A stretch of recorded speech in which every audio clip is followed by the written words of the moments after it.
wait lang, huwag ka munang mag-scroll at syempre, magbibigay muna tayo ng ating word of the day at sagutin natin itong katanungan na to. Ang sabi dito, which of the following below is considered as executive clemency except?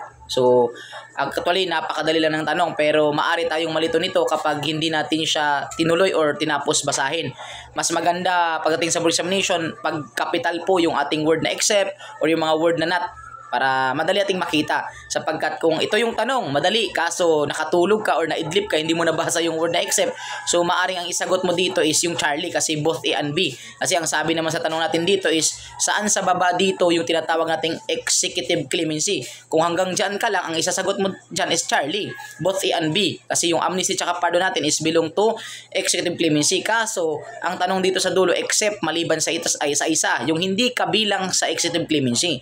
Pero bago natin sagutin to, kasi alam niyo naman kung ano yung sagot, tandaan natin yung executive clemency, ito yung kapangyarihan ng ating presidente na binibigay sa mga priso or sa mga offender. Ang tatandaan natin dito sa executive clemency, meron lang tayong PARC. We have the so-called pardon, amnesty, reprieve, tsaka commutation of sentence. That is called PARC, P-A-R-C. Okay, now, yung ating amnesty is pasok po ba sa executive clemency? The answer is yes. Ang ating pong amnesty ay isang executive clemency na kung saan tinatawag natin tong act of forgetfulness. Ibig sabihin, kinalimutan or kakalimutan yung nagawa mong kasalanan dito. Ibig sabihin, ito ay tinatawag nating oblivion. Ibig sabihin, forgetting completely nga siya.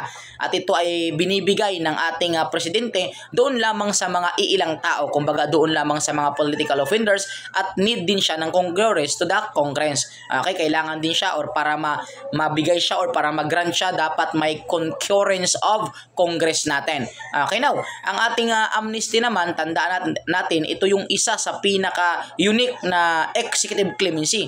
Bakit siya unique na executive clemency? Sapagkat class, ang ating kasing amnesty ay pwede siyang ibigay even before trial or even before conviction.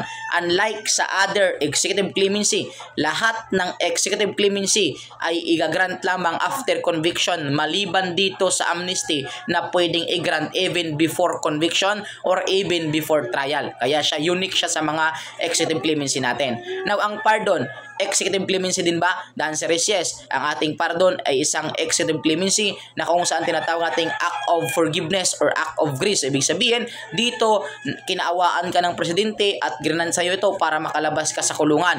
Ang ating pardon may dalawang klase po yan. We have the so-called absolute pardon tsaka conditional pardon. Ano ba pinagkaiba nila? Simple lang.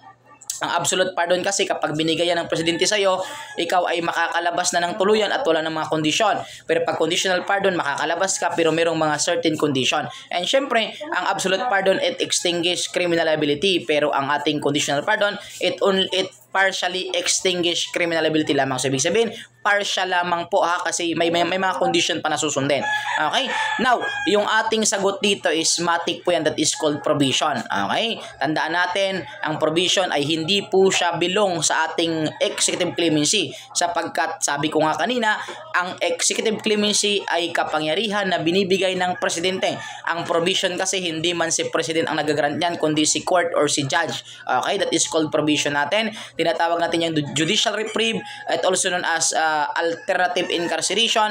At syempre, ang ating provision, it is came from the word prober or provision which means testing period. Okay? Sana nakatulong sa inyo yan. At syempre, bago natin tapusin to, ulitin ko lang muna, ang ating pong executive clemency, anong klase man na executive clemency, maari lamang yan makapagtanggal or makapag-extinguish ng criminal liability but does not extinguish civil liability. At syempre, ito pa din yung lingkod, your Mr. Today, Emmanuel, the Master Showman, Will Isabel Calos, as CBRC, National Lecturer and Registered Criminologist, nagsasabi sa inyo na para pumasa sa board examination, kailangan natin ng baso siya at tsamba.